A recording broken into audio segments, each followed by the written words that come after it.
그림자와 씨름하다. 자전적 소설. 임마누엘 페스트라이쉬. 2. 3. 그림자와의 씨름. 저작권 2021. 4. 그림자와의 씨름. 5. 요약 7페이지, 소개 페이지 17, 1장 33페이지, 2장 85페이지, 3장 133페이지, 4장 173페이지, 5장 201페이지, 6장 225페이지, 7장 267페이지, 결론 287페이지, 부록 295페이지. 일리노이 대학교 제안서. 6. 7. 요약. 2000년 4월 일리노이 대학교에 새로 부임한 조교수로 연구 및 저술 기회를 찾고 있던 에마누엘 페스트라이쉬는 우연히 그곳에서 개발된 새로운 온라인 학습 기술 시연회에 참석하게 되었습니다.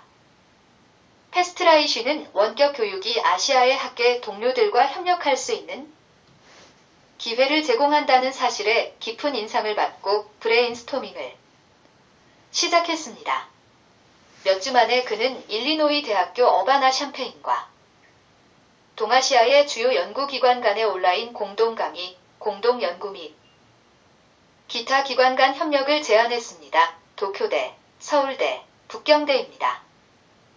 아시아의 대학들은 일반적으로 일리노이 대학교를 파트너로 생각하지 않았지만 이 아이디어가 매우 독창적이고 일리노이 대학교의 기술이 매우 발전되어 있었기 때문에 페스트리히는 이 프로젝트에 자신을 던지기로 결정했습니다. 페스트라이쉬는 어학연수 시절부터 중국어, 일본어, 한국어에 능통했고 일본, 한국, 중국의 명문대학 최고 관리자와의 개인적인 친분으로 계획을 빠르게 진행할 수 있었습니다.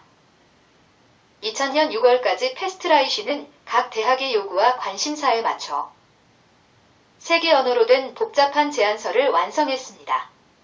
그는 일리노이 대학교, 어바나 샴페인 캠퍼스의 공대, 법대, 농대, 경영대 등 다양한 학과에서 폭넓은 지지자를 확보하고 있었습니다.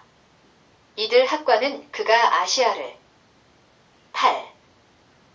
방문하여 제안을 논의하고 그해 가을부터 1년의 온라인 세미나를 통해 이 계획을 추진할 수 있도록 충분한 자금을 지원했습니다. 하지만 프로젝트에 큰 문제가 생겼습니다.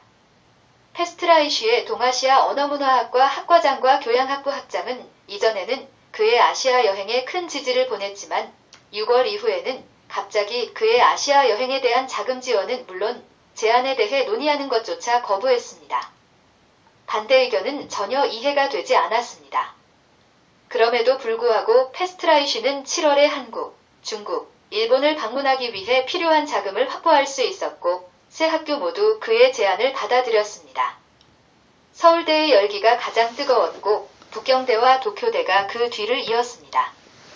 페스트리히는 자신의 성공에 대한 영웅적인 환영을 받고 원격 학습 프로젝트의 다음 단계를 논의할 수 있기를 기대하며 일리노이 대학으로 돌아왔습니다. 그러나 그는 자신의 부서장이 이번 여행에 대한 학교 신문의 인터뷰에 평소와 달리 비판적인 반응을 보였다는 사실을 알게 되었습니다. 게다가 그는 페스트라이쉬가 해외에서 돌아온 후 이 프로젝트에 대해 논의하기 위해 만나자는 제안조차 거부했습니다. 일리노이 대학교 전체 캠퍼스는 물론 아시아 주요 3개 대학에서 지지를 받고 있는 제안을 동아시아 학과가 반대한다는 것은 말이 안 되는 일이었습니다. 뭔가 다른 일이 벌어지고 있었습니다. 9. 페스트라이쉬는 학장이 프로젝트에서 중요한 역할을 할 수 있는 공과대학의 힘을 질투했거나 후배 교수가 그렇게 많은 관심을 받는 것을 원치 않았을 수도 있다고 생각했습니다. 하지만 이러한 시나리오는 학장의 성격에 맞지 않고 설득력이 없어 보였습니다. 진실은 페스트라이쉬가 자신의 직급을 훨씬 뛰어넘는 싸움에 휘말렸다는 것이었습니다. 부서장의 반대는 FBI CIA 팀이 수행한 기밀 불법 작전으로 인한 것이었고 페스트리히 개인과는 아무런 관련이 없었습니다. 이 작전은 미국과 아시아 간의 협력에 대한 그의 아이디어와 요구가 결코 빛을 보지 못하도록 하기 위해 제안을 파괴하고 필요하다면 패스트라이쉬의 경력을 파괴하기 위해 특별한 상황에서 시작되었습니다. 패스트라이쉬의 제안에는 인터넷 학습에 대한 제한뿐만 아니라 한국의 통일, 미국과 중국의 관계 등 지정학적 문제에 대한 포괄적인 해결책도 포함되어 있어 해당 국가의 많은 정책 입안자들에게 공감을 얻었습니다. 중국어, 일본어, 한국어 버전이 세 나라에 널리 배포되었습니다. 클린턴 대통령이 북한과의 관계 정상화를 시도하던 바로 그 순간, 북한을 적으로 인식하고 중국을 결코 신뢰할 수 없는 잠재적적으로 인식시키기 위해 어디까지나 할 수 있다는 결정을 내린 미국의 일부 정치인과 군사계획가들에게 이러한 제안은 매우 위협적이었습니다. 10.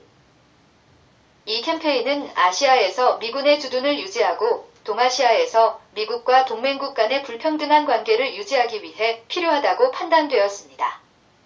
수천억 달러가 걸려 있었습니다. 4월부터 이 프로젝트를 교묘하게 방해하기 위해 CIA, 그리고 아마도 NSA의 도움을 받은 FBI의 비밀팀이 패스트라이쉬에게 배정되었습니다. 이 제안이 흥미롭고 잠재적으로 수익성이 높으며 본격 교육은 궁극적으로 수십억 달러 규모의 산업이 될 것입니다. 미국 요원들이 거의 통제할 수 없는 한국, 일본, 중국의 단체들이 실행을 위한 첫걸음을 내디뎠기 때문에 군수산업 단지의 강력한 세력, 동조하는 현역 군대는 제외은 이 프로젝트의 추진력을 막을 수 없었습니다. 하지만 시간이 지나면서 팀은 이 제안을 철회할 수 있었지만 상당한 노력이 필요했습니다. 2000년 8월부터 교수진과 관리자들은 팀으로부터 직접 또는 암묵적으로 패스트라이쉬를 멀리하라는 지시를 받았습니다. 그의 부서장은 그를 동료들로부터 격리하기 위한 일련의 조치를 취하라는 명령을 받았습니다. 북한과의 화해 이니셔티브에 대한 국방부 내 찬반 논쟁이 가열되면서 패스트라이히는 당시 자신도 몰랐던 워싱턴 DC의 관심의 초점이 되었습니다. 2000년 12월 재앙적인 선거의 여파로 군부의 우익 세력이 정권을 장악하면서 상황은 최악으로 치달았습니다. 이 조치는 부분적으로 11. 패스트라이쉬의 노력과 관련이 있었습니다. 패스트라이쉬에 대한 조치는 새로운 차원으로 나아갔습니다. 대학에서 그를 만나거나 그와 대화하는 사람은 거의 없었습니다.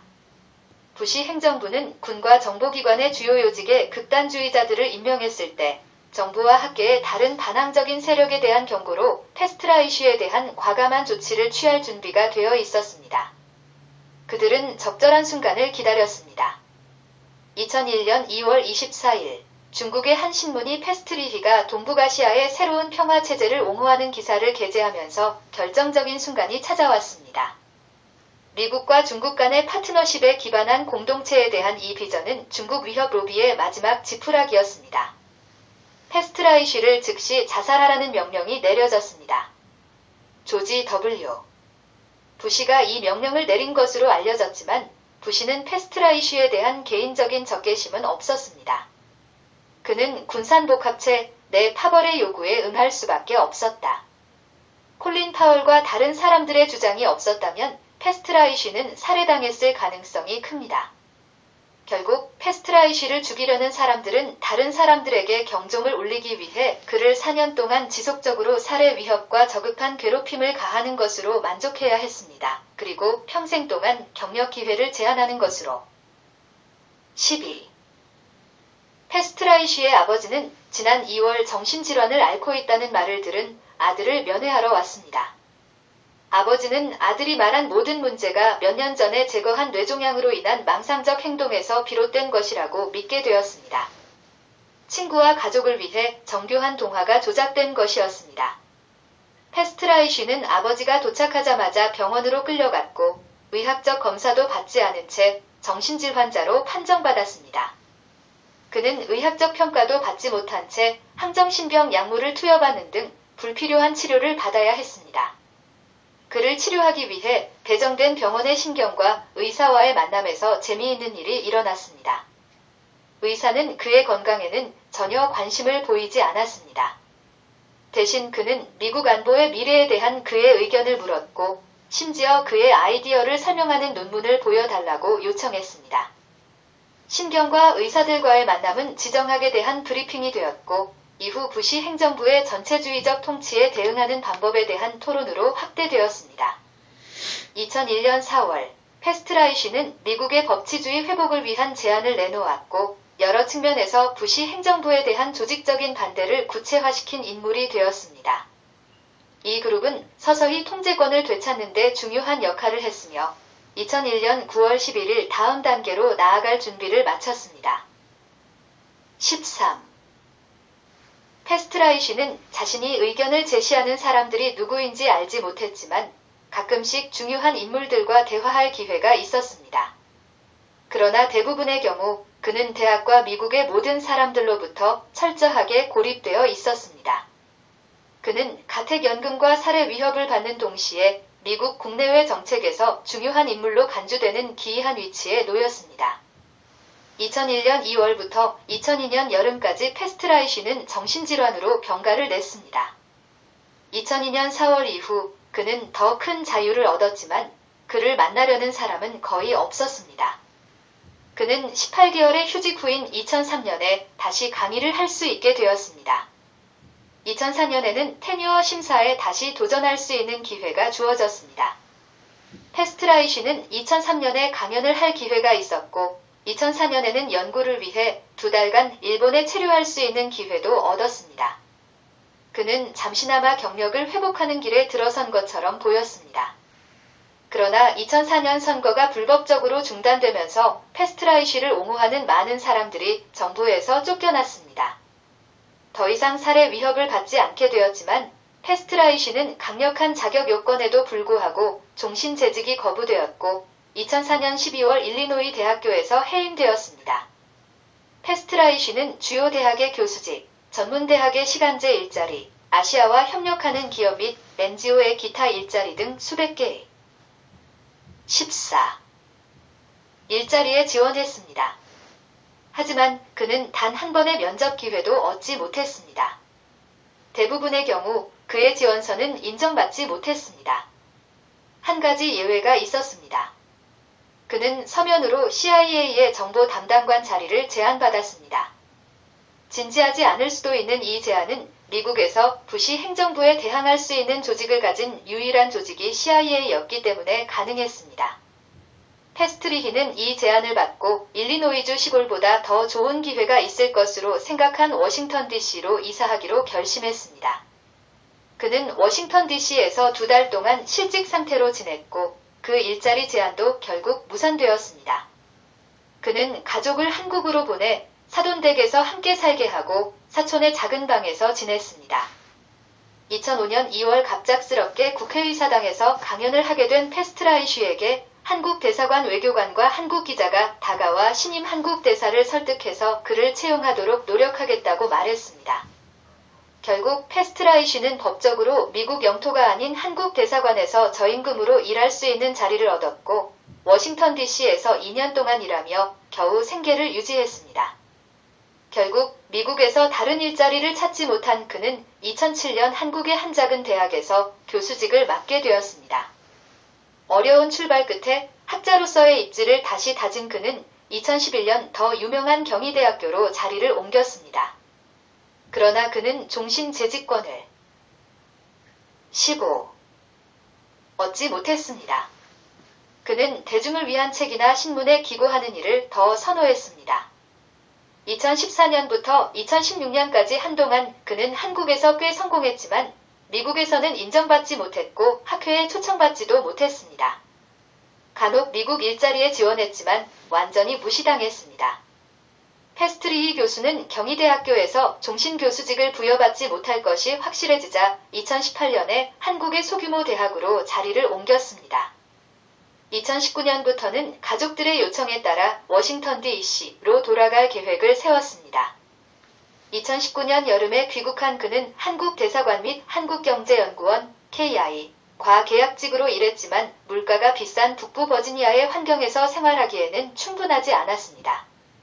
코로나19 위기가 시작되면서 한국 대사관과의 계약이 취소되고 이번에는 2달 동안 번역 일거리조차 구하지 못해 또다시 실직 상태에 빠지면서 상황이 급변했습니다. 그는 그나마 취업에 희망이 있는 서울로 돌아올 수밖에 없었습니다. 다시 수입이 생기기까지는 5개월이 걸렸습니다. 그 과정에서 그는 아내와 자녀들과 헤어지고 빚더미에 앉게 되었습니다. 페스트라이시는 2020년 2월 워싱턴 DC에 머물던 중 또다시 당하고 있는 극심한 정치적 박해에 대응하기 위해 무소속 대통령 후보 출마를 선언했습니다. 16. 그는 살아남기 위해서는 예상치 못한 큰 걸음을 내딛는 것 외에는 선택의 여지가 없다고 생각했습니다. 시간이 날 때마다 그는 미국 경제 및 안보 정책의 혁명적 변화를 설명하는 일련의 연설문을 작성하고 발표했습니다. 이 캠페인은 미국 비밀법과 기밀 권고에 따라 미국을 비롯한 전 세계에서 차단되었지만 그의 대부분의 활동과 마찬가지로 페스트라이시는 한국 언론과 베트남 언론에 어느 정도 보도될 수 있었습니다. 그의 15차례의 연설은 신중하게 작성되었고 그 녹취록은 미국의 많은 사람들에게 깊은 인상을 남겼습니다. 결국 이 연설문을 바탕으로 한 책이 서울에서는 한국어로, 멕시코시티에서는 스페인어로 출간되었습니다. 일본어, 중국어, 베트남어 버전도 출간되었습니다. 페스트라이시는 더 많은 연설문을 썼고 자신의 글을 게재하는 유일한 매체인 글로벌 리서치에 많은 팔로워를 확보할 수 있는 강력한 기사를 썼습니다. 그는 가진 돈으로 독일어, 터키어, 프랑스어, 페르시아어, 폴란드어, 루메니어어, 러시아어 및 기타 언어로 책을 번역하고 캠페인을 위해 정교한 웹사이트 페이스트리어치프레즈.com을 개설하여 전 세계에서 광범위한 팔로워를 확보하는 데 도움을 주었습니다. 17. 또한 페스트리히는 조 바이든의 모호한 당선 이후 도널드 트럼프를 균형 잡힌 방식으로 옹호하는 기사를 작성하여 더 많은 청중을 확보하는 데 도움을 주었습니다. 그는 2021년 3월부터 새로운 진지함으로 선거운동에 뛰어들었습니다. 2000년과 2001년에 미국 리더십에 대한 그의 비전을 위해 아시아 전역에서 지지 기반을 구축하기 위한 전투와 미국 대통령을 위한 전례 없는 글로벌 캠페인을 수행하기 위한 이 새로운 노력 사이에는 묘한 유사점이 있었습니다. 그러나 가을이 되자 전투의 규모는 압도적이었고 위협은 암울했습니다. 페스트라이시는 다음 단계로 2021년 6월에 미국 임시정부를 수립하고 2021년 8월에는 계속되는 전투의 핵심 기관이 될 국제혁명당을 설립했습니다. 어쨌든 20년 동안 페스트라이시 본인 외에는 미국에서 페스트라이시에게 무슨 일이 벌어졌는지에 대해 수사는커녕 토론을 요구하며 나선 사람은 단 한 명도 없었습니다.